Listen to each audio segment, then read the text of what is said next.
So it's simple. He's out to get you, to push your buttons and draw you into a win-lose game, which he wins simply by you joining in, because now you're operating at a child level. Bingo, game over. And although he'll piss and moan that you always win because you have all the power, because you can punish him, it's not so. He knows he's won, and he'll do it over and over again. Why? Because it's a game, and he wins, and teenage boys will avoid losing at all costs. He does not know a better way to convey that he needs to be treated differently. He needs you to be more emotionally powerful than he is and model how to have adult power, managing yourself and conflict appropriately. So here's the challenge, parents, and all the grown-ups facing dragons. What do you do when he's out to get you and he's out to push your buttons?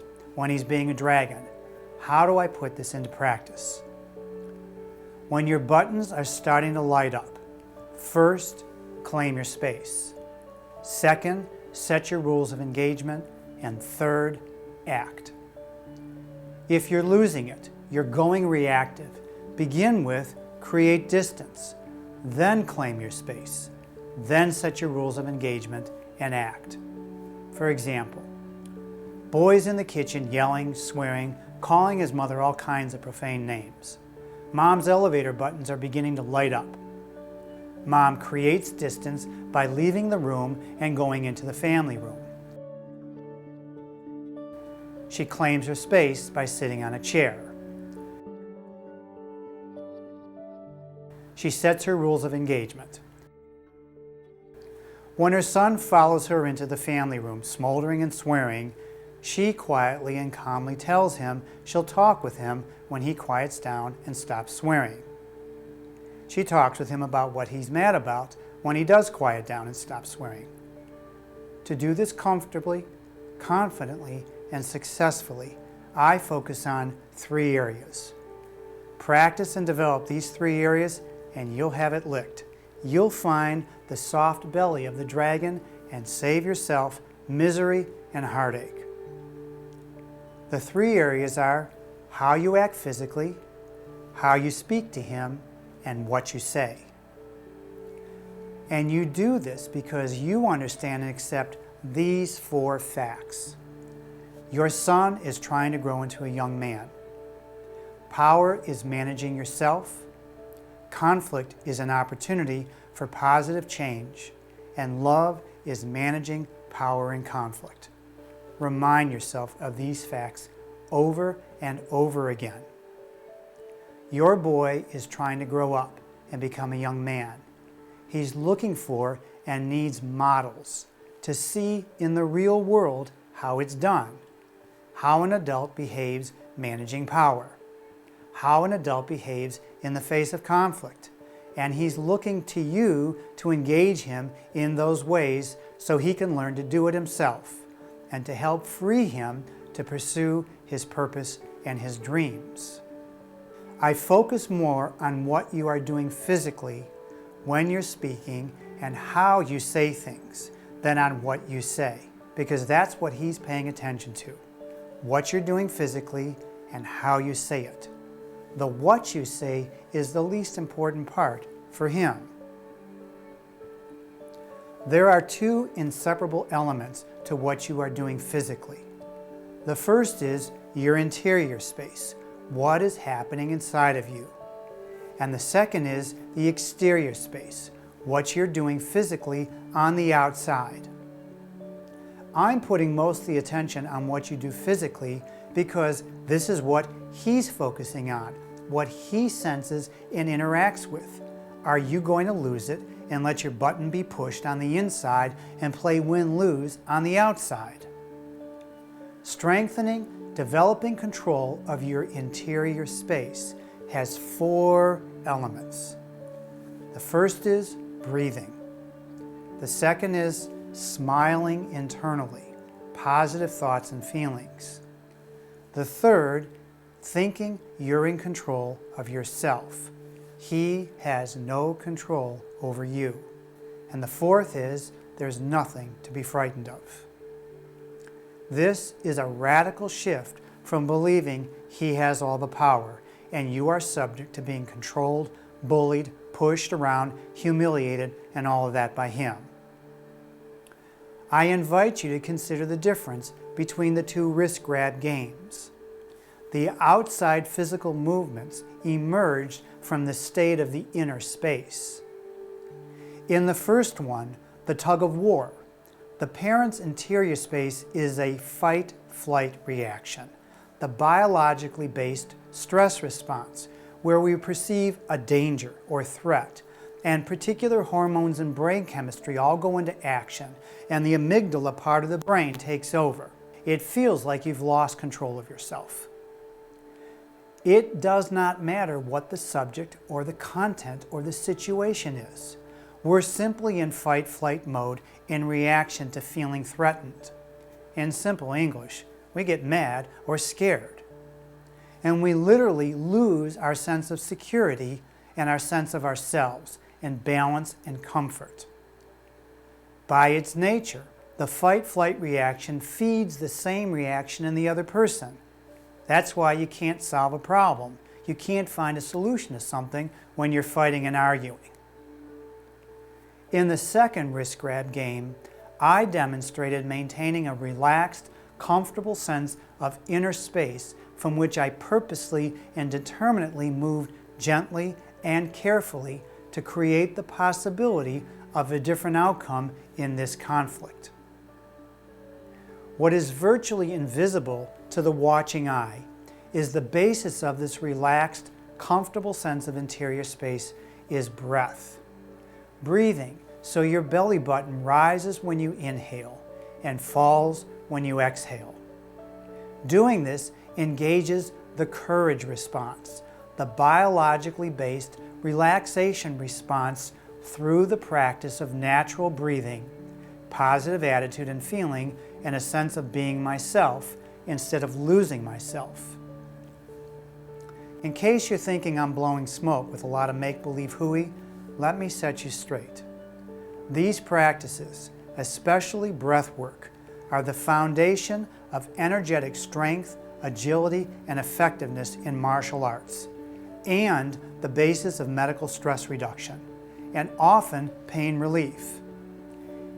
Breath is the cornerstone of the most clinically successful stress reduction training program, and it is used in training for negotiations, mediation, and conflict resolution. Otherwise, the parties just lose it and start fighting. You can do this. It takes practice. Through the practice, you disengage the stress response and replace it with the relaxation alert response. And as silly as this may seem, the first step is breathing.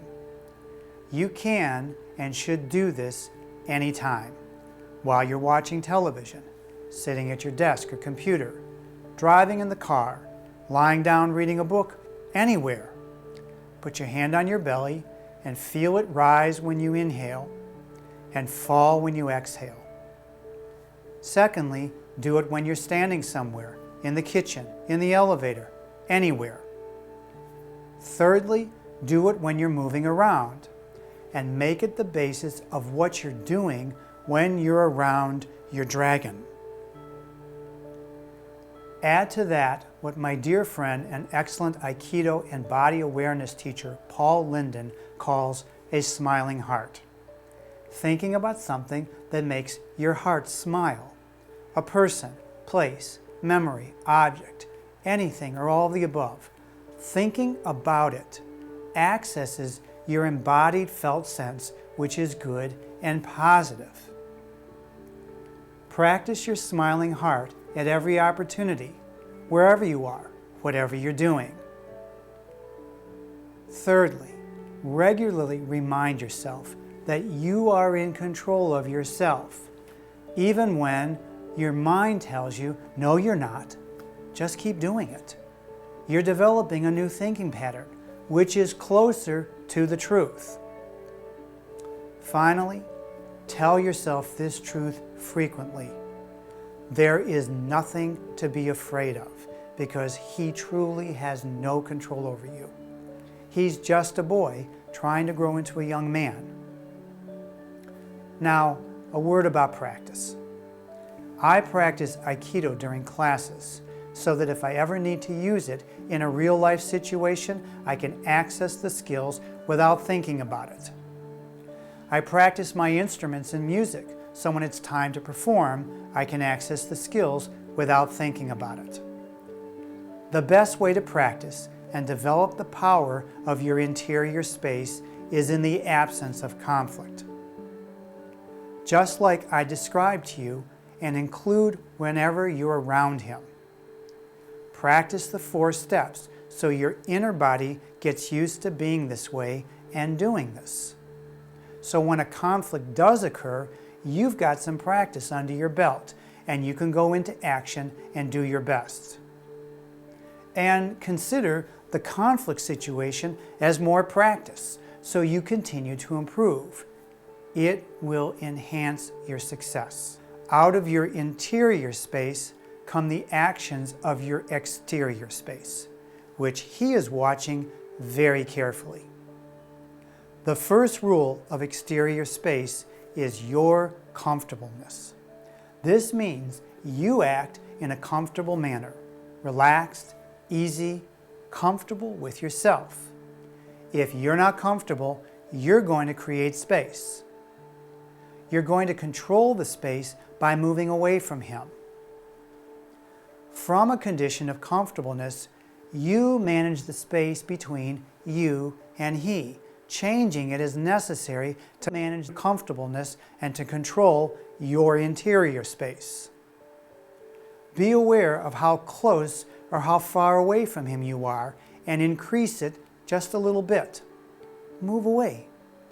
He's already figured out, mostly unconsciously, what your how you act physically patterns are and has adapted what he does to those patterns to get the results he wants. And he feels in control then, and more often than not, will act to control the space to accomplish his goals. Just like practicing your interior space, the best way to practice your exterior space, how you're acting physically, is to practice when there isn't a conflict going on. Practice being physically comfortable and managing the space between you and he whenever you're around him, all the time, over and over again. He might say or think, "You're acting weird or different," or something like that. Just shrug it off with a whatever or really. When you're engaged with your dragon in a normal, non-conflict way, practice being physically comfortable, managing the space between you and he all the time, over and over again. So when conflict does happen, you're not trying to control what he does. You're controlling what you do. Back in the beginning of this presentation, I said, when your buttons get pushed, you're going to claim your space. This is the exterior, the how you act physically. So now I'll say it differently because you've been learning how to practice and train yourself to disengage the stress, fight, flight reaction, replacing it with the courage, relaxation, action response. When conflict occurs, you're going to engage first by claiming your space, a spot in the room that is your spot, and in control of the distance between you and him, using all of your interior space skills from which you will set your rules of engagement. The terms you will use, you will act from which you will deliver your message and discuss with him. Now, we're still not talking about how you're going to speak or what you're going to say. We're getting there, but not yet. First, some guidelines and rules for how you will physically move to maintain your comfortableness and control of the space between you and him. Stand your ground, move forward, move away, step behind, step back, be side by side. You stay in your spot unless it is necessary for you to move to maintain your comfortableness and control the space between you and him. He'll move around. He might move forward, he might move all over the place. No big deal. As long as you are relaxed and comfortable yourself, stay in your spot. If or when he moves forward, or really anywhere else, but forward in particular, and you feel uncomfortable, you've got two options. The first is move forward slightly yourself. Chances are he'll move back. Your second choice is move away, create some distance, claim a new spot, and continue the action if you are comfortable. In the special case where he's moving forward into your space, like about to get right in your face, in addition to what I just described, you can step behind by. As he gets close to you, move slightly forward toward him, then turn sideways right next to him, either on his right side or his left side, so you're facing the same direction, and then continue turning, completing the circle, stepping behind him and moving away. And then you're going to claim a new space. When you're finished with your message, you leave the room. You go somewhere else. Conversation's finished for the time being. Step back, leave. If you're just plain uncomfortable and you might blow a gasket, leave the room. Go somewhere else. Conversation's done for the time being. Finally, you're side by side. When you are perfectly comfortable, in charge of the space between you and him, and he is calm and accepting, you may sit side by side with him. A comfortable space between you. Easy, relaxed, listening, discussing. Before we move away from how you act physically, I want you to understand there is always a physical, spatial quality to relationships, visible in the physical space between people, how they move closer and further apart. Moving away from your son stretches what amounts to an invisible umbilical cord connecting him to you, especially with his mother. He knows it. He feels it, generally below the level of his awareness. Developing your ability to manage the physical space relationship between you and him out of your own inner comfortableness is 75% of the power in making a dynamic change with him. If or when you lose your comfortable, relaxed, focused interior space, you create distance, then claim your space, set your rules of engagement, and then act. And that may mean your rules of engagement are you stop speaking and listening to him for a while because you want or need time to recover. So be it. You're in charge of yourself. Take a break. Now, how you speak, how you deliver your message, with a quiet, normal, matter-of-fact voice volume. No loud, demanding, or arguing. You deliver it with purpose and compassion, with love and care, truthful firmness and conviction, like you mean it. Be your message. There's nothing to argue about, and with as few words as possible. Stick with your message, repeating it, like this boy is precious to you. I believe how you speak is another 15% of the power in making a dynamic change in him. He hears in your voice the volume, the pitch, and the tone that you're comfortable and relaxed, certain of yourself, neither threatened or belligerent with him, loving him. Then he has nothing to fight against, and he can begin to settle. Now we're going to talk about what to say. What you do physically and how you speak are prerequisites, because that is what he's focused on. He won't begin to pay attention to what you say if your physical actions and how you speak threaten or engage him in a win-lose scenario. The focus is always on you, not on him. You as the parent. You're going to deliver I messages in the form of what is on your mind and how you are feeling and what you expect and what you're going to do, the choices you're going to make. You're going to identify his choices, the set of options he has as a result of your position. The importance of this is he is free to choose his actions with full knowledge of what you'll do based on his choice. This is the polar opposite of trying to get him to do something. You say as little as possible to convey your message. The purpose of few words as possible will be clear in the presentation, nothing for free. Stick to your message. Repeat it. It's a verbal expression of standing your ground. So let's take a look at two different conflict scenarios. One's an active conflict, an eruption. He's yelling and screaming that his clothes aren't washed and he doesn't have anything to wear. You've claimed your space and you're ready to go. You say, I'm not comfortable with you yelling and shouting at me. I'm willing to talk with you about your clothes when you're not loud. You can lower your voice and I'll talk with you about your clothes, or you can keep shouting and I won't. Either way is okay with me. Another possible version has another step before what's on your mind. You begin with acknowledging his feelings or his views. The mom says, well, here's what I understand you're saying. You're angry because you don't have any clothes, right? To which he's going to say, yeah, probably with a bunch of other crap. You may have to repeat it more than once before he acknowledges and you move on to what's on your mind. I worked with a dragon and his parents because he swore without remorse, as we used to say, like a sailor. One day, the boy was swearing and shouting at his mom, I want to use the car on Friday.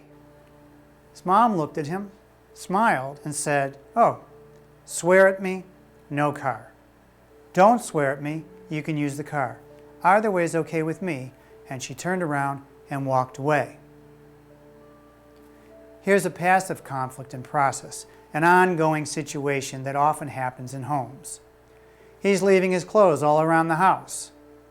Mom says, I'm not happy with your clothes all over the place. I want them picked up and put away within an hour. Picking them up and putting them away means you'll be able to keep them and use them. If they're still there in an hour, I'll gather them up and get rid of them. So you can pick them up and you'll have them, or I'll gather them up and remove them. Either way is okay with me, sweetheart. She began with what was on her mind. Next was what she wanted or expected, what choices she was going to make, and then the options or choices available to her son. Now, phrases like, here's what I think, and here's what I'm willing to do, here's what's possible, if anything is, or that doesn't work for me, or this works better for me. I'm not comfortable with that, or I'm more comfortable with this, are all good starting points and will do the job. In the scenarios I described, imagine. Picture the parent engaged with the dragon and breathing naturally and feeling at ease with a stance and posture that looks centered, grounded, with enough distance between them. Speaking in a normal, matter-of-fact, even a warm, tender tone of voice, with a normal volume and pitch, stating what's on the parent's mind, what the expectations are, what choices the parents will make, and what the options are to the dragon, and then leaving the room. Mom or dad is in charge of themselves, in control of their inner and outer bodies, the space between themselves and their son, their voices, their words. A few things about practice and pitfalls. Firstly, as I said before, when I practice Aikido, I do it during classes, so if I ever need to use the skills in a real-life situation, I have access to them. And I practice my instruments and music in the very same way, so I know the music, and when it's time to perform, I can play it. Once again, the best way to practice and develop the power of yourself is in the absence of conflict. Do it whenever you're around him. Practice breathing, a smiling heart, a relaxed interior space. Practice keeping a little more distance between you and him. Practice speaking in a natural voice volume, pitch, and tone. Practice speaking with as few words possible. So when a conflict does occur, you've got some practice under your belt and you can go into action and do your best. Secondly, your dragon is going to give you lots of opportunities to practice. Each event, every conflict, is an opportunity to practice your skills. He has to challenge you. He doesn't know what else to do. Win-lose games is what he knows. He has to discover that the changes you are making are real and lasting. Boys do not change from being talked to. They are very practical. If what they're doing works, they'll continue it. If it does not work, he will change.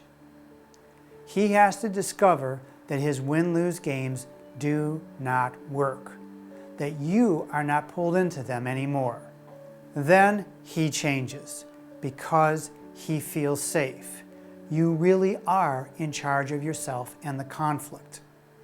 He can relax, let go, move into the path of young manhood. I think it's best to view each challenge, each conflict situation as an opportunity for you to practice and get better at it, so you continue to improve. It will enhance your success. Now, there are some possible pitfalls. Trying, as in, I tried, but it didn't work. He kept misbehaving.